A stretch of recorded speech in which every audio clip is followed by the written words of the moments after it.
I'm Sean Kennedy, and this is Backstage at the Enharmonic.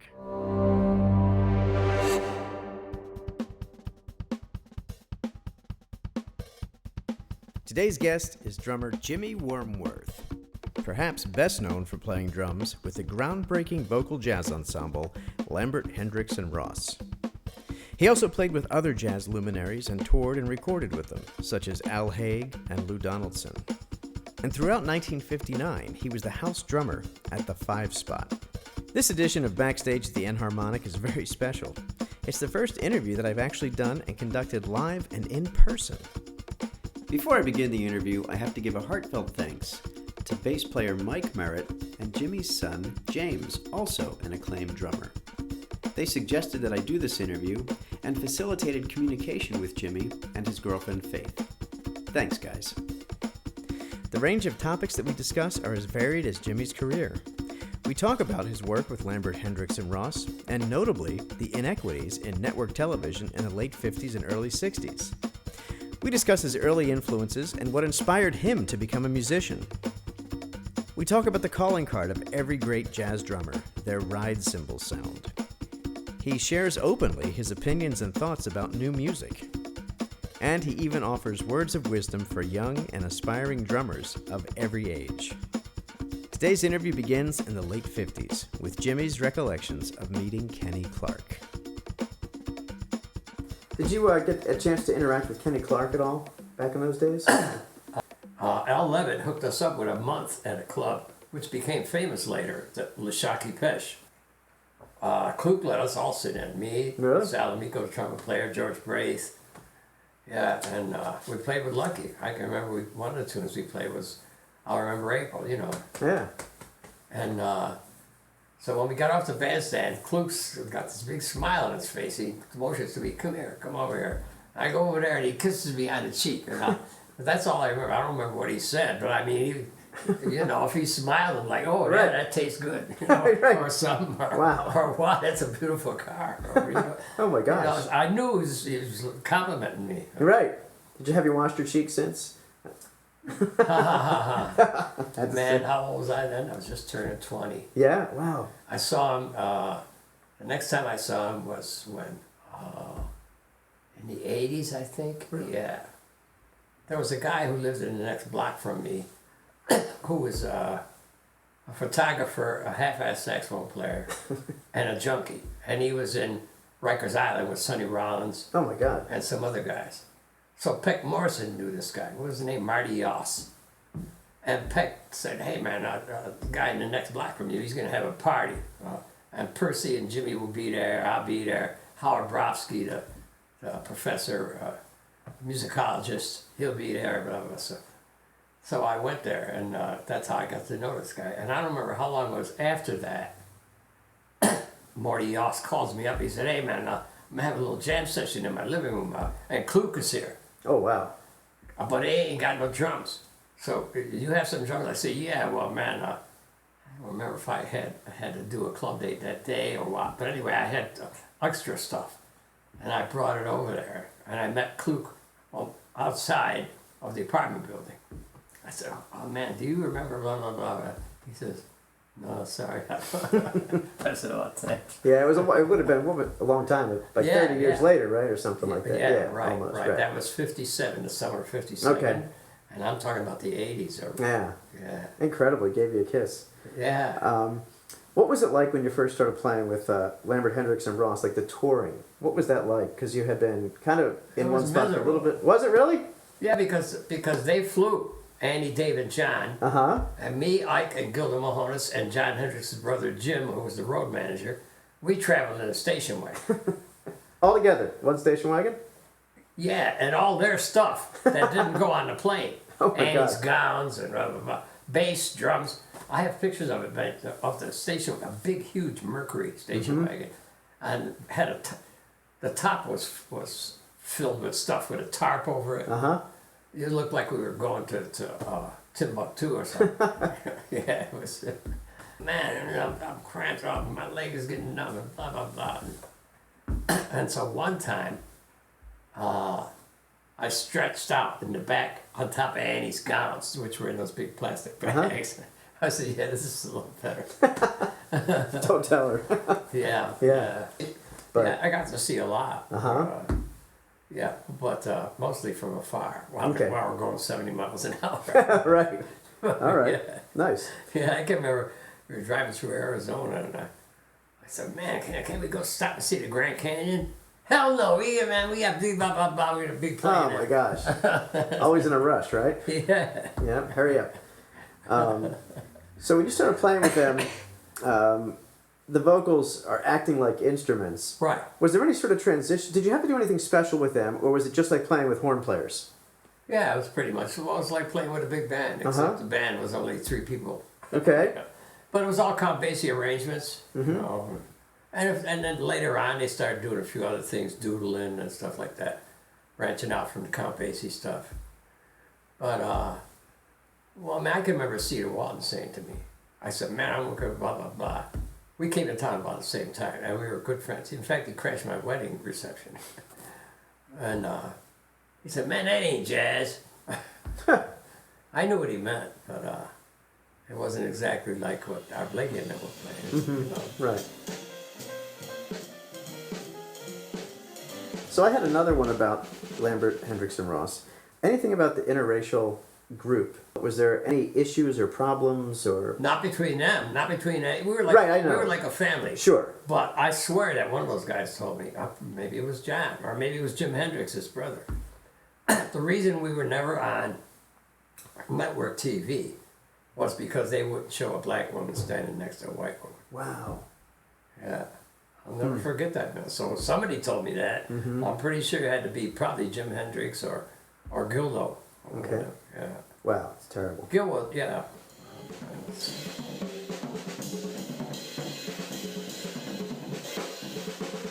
When I've listened to a lot of your recordings, and any jazz drummer, I think the most identifiable thing is the ride sound, the ride pattern. I think it's the most personal thing in a jazz drummer's repertoire.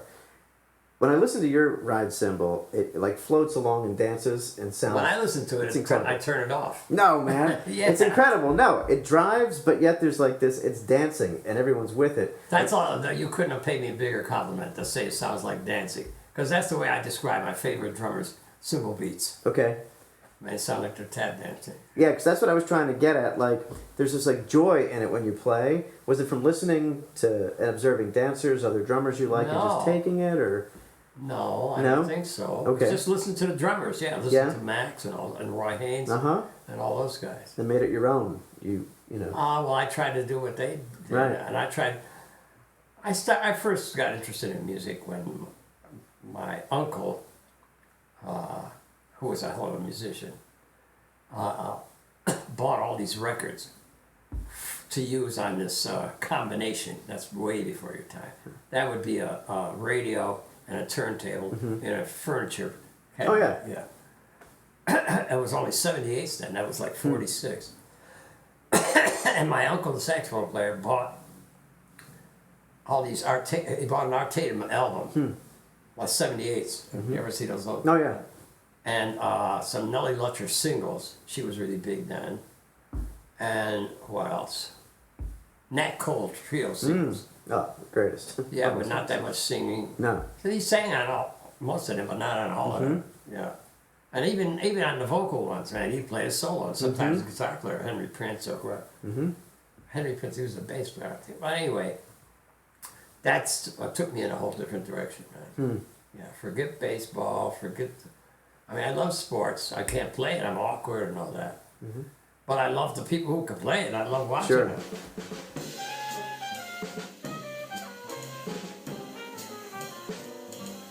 So what would your ride cymbal has such an identifiable sound? What size? The one with Lambert, Hendricks and Ross? Yeah. Man, I don't even know where I got that cymbal. It was old as hell, and it was worn, so you didn't need a tilter. Yeah. And I made all those Lambert, man, I didn't care about anything then, except chicks and money, and all these babies I was having. And so I didn't take care of my drums. And it seemed like it sounded pretty good on some of those records. Yeah. Was It it was 20 an 18 inch. Oh, No, 18 it was an inch. 18, yeah. Wow, okay. It seems to me I had a 20 also. I don't know where the hell I got it. Well, before I left home, Ronnie Zito and I were like, there was only us in the town who could play drums, play that kind of music. And somehow he found out about this guy in this town about 20 miles east of Utica called Little Falls. Anyway, this guy, I don't know where the hell he got all these zillion seconds. And I had my father's bass drum was like 24 or something like that, and he cut it down. He could cut down bass drums into 20-inch. Oh, okay. Yeah. Sam Klimacek. And I might have gotten the bigger cymbal I had from him, and I don't know where I got that 18-inch from. It was old as hell. Yeah. What size hats? 14? I think I had 13. 13? Okay. Yeah, yeah. Any sizzles in any of your cymbals? You just let them plain? No, I don't think I had any sizzles. No. No. Okay. I don't remember when the first cymbal I got with sizzles was. Nice. What type of sticks do you fancy? 5As? Something smaller? So my favorite sticks are, the hell's the company in Buffalo?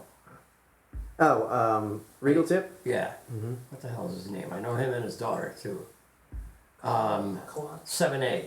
Yeah. Collado, yeah. Oh, yeah. Right. Mm-hmm. Okay, yeah, they're great. They're great sticks. They just seem to fit my hand. They're the smallest 7As I ever saw. They're short and slightly stubby, but they don't feel heavy. Mm-hmm.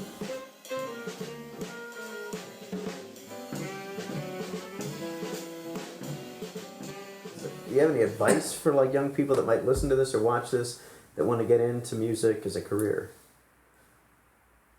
Try to say the most as possible with the fewest words. Like Dizzy said, he wrote the world's shortest tune ever. 1, 2, 1, 2, 3, 4, pop. Yeah, Dizzy says that. Yeah. Nice. But I mean, that's man, Klug. You don't see Klug being all busy all over the place, man. Mm-hmm. I think Tony ruined it for a lot of those young guys, man. Especially not the youngest ones now, but right before them, who are like maybe 4 or 5 years older than some of these young guys I hear now. Mm-hmm. And man, I said, look, man, did you ever listen to Kenny Clark? What do you think this just started with Tony Williams? I mean, holy cow, man. And why are you playing all those 16th note triplets? You ain't Elvin. He knows where to put them, and you don't. You know.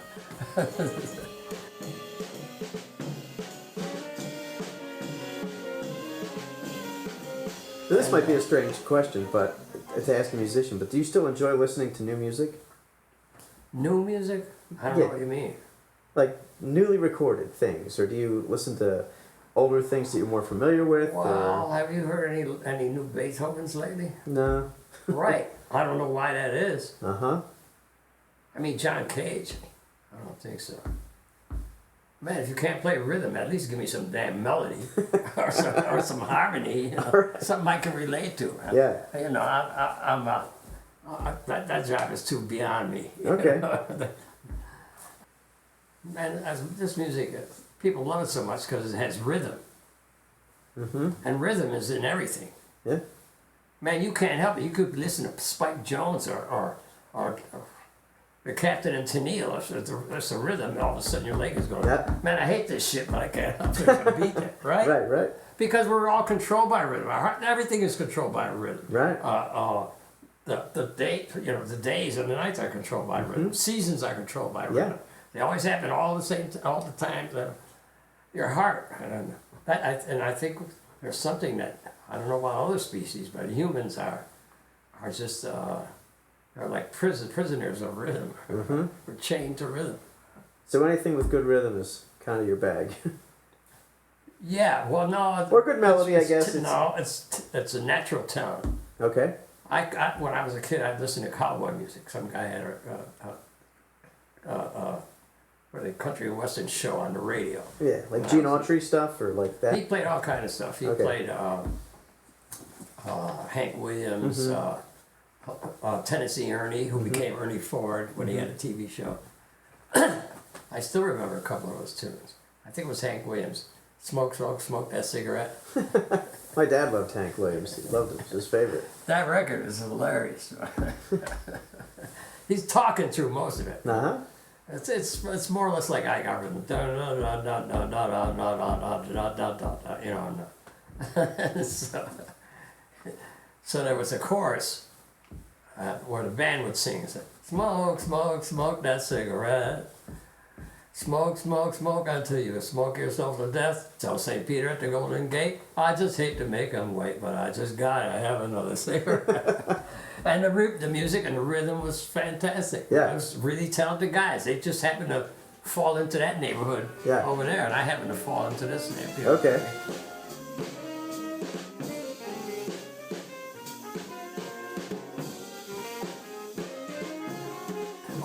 Or like a melodic line that's strangely constructed. It could be strangely constructed and new and all that, but it has to fit the harmony. Mm-hmm. And like Martin Williams said in Encyclopedia Americana about jazz, he said Charlie Parker had an extraordinary sense of melodic order. Mm-hmm. Right? He'd play one phrase, wow, and he'd play the next phrase. Holy shit! Yeah.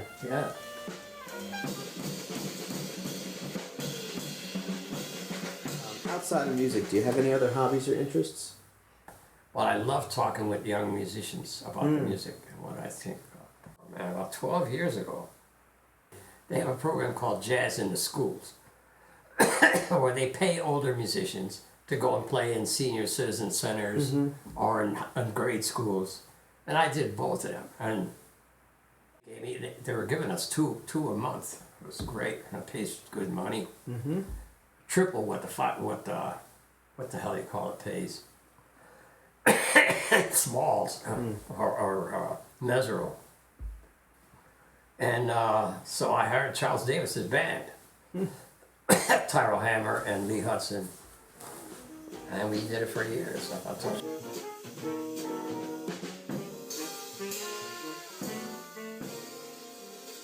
You could let him hear one sentence. What's that? Advice. Like I said earlier, try and tell a story that sounds profound to the people listening with the fewest amount of words. In other words, man, don't be all over the goddamn drums. If you could swing, I mean, Art Blakey wasn't known for, even his solos, man, he played the same shit all the time. And I mean, it was entertaining and it was still swinging, but he was known for his beat, right? So, and Kenny Clark, the same thing. Yep. So, man, that's what the drummer has to provide the rhythm. The beat. Okay, so everybody does. The trumpet player's got to have a good sense of rhythm. The piano player, you don't want him comping all weird shit, man. Well, that's great advice. It's perfect. And to me, if you can just swing, man, feel the beat. You know, if you love the feeling rhythm, try concentrating on that. And just don't. Man, I always played with the other guys instead of making them play with me. Just learn how to play the cymbal so the people listening to you, they can't sit still. They got to tap their foot, they got to tap their hand, even if they're not consciously doing it. Right. If they're looking at the barmaid, your foot's still going because the beat is making you do that. Yeah. That's what you want to do as a drummer. And that's all they really care about. How you play the beat. Some guys want more than that, like Al Haig. I asked him, well, man, what do you like about my playing? He said, well, for one thing, you have a lovely touch. That meant so much to me because I was always conscious of how you touch it, how you can get different sounds by manipulating the stick different ways, use the tip, and how you hit the cymbal. And that nobody had ever mentioned that to me before. No guys who liked me and I played with, none of them ever said, well, man, you have a beautiful touch. I like your touch. So that meant a whole lot to me. And another time he said to me, well, Jim, you know your music. He was real waspy. He called me Jim. Yeah, Jim. That's what my mother and them called me, nobody else. So I would say, just play the goddamn cymbal. Perfect. Every now and then you give a yes or a no, or a how about that, bop, bop, ba-da, something. Nice. But that's just comments, man, and you don't want to be playing, you don't want to be talking all the time. Because, except when you're soloing. Then you talk all you want until they get tired of you. I'd like to thank Jimmy and his girlfriend Faith for graciously inviting me to come to their home in Philadelphia. to conduct this interview on a beautiful fall evening in September of 2021. It was indeed an honor to sit down and chat with a musician of such a highly lauded drumming career. I'd also like to thank the folks behind the scenes that helped me get this interview on the airwaves. First, thank you to drummer and percussionist extraordinaire David Liu for accompanying me to the live interview and running tech for this special session. Having done so many of these interviews over the years, I've come to realize that I certainly don't have all the answers, but I don't have all the questions either. So I reached out to some musical friends to help me formulate some meaningful questions to Jimmy. So thanks to the following great jazz drummers and friends: Clayton Cameron, Colleen Clark, Sherry Miracle, and David Stanek. And thanks to three of my favorite singers for helping out too, and giving me some suggestions for questions: Lindsay Roberts, Rachel Zakoff, and Keith Spencer. And I even went and asked some of my vocal music experts, some of the finest conductors, arrangers, and composers on the planet. Thanks to Donald Nally, Jeffrey Smith, John Conahan, Peter Hilliard, and Richard Wilhelm for providing me with questions.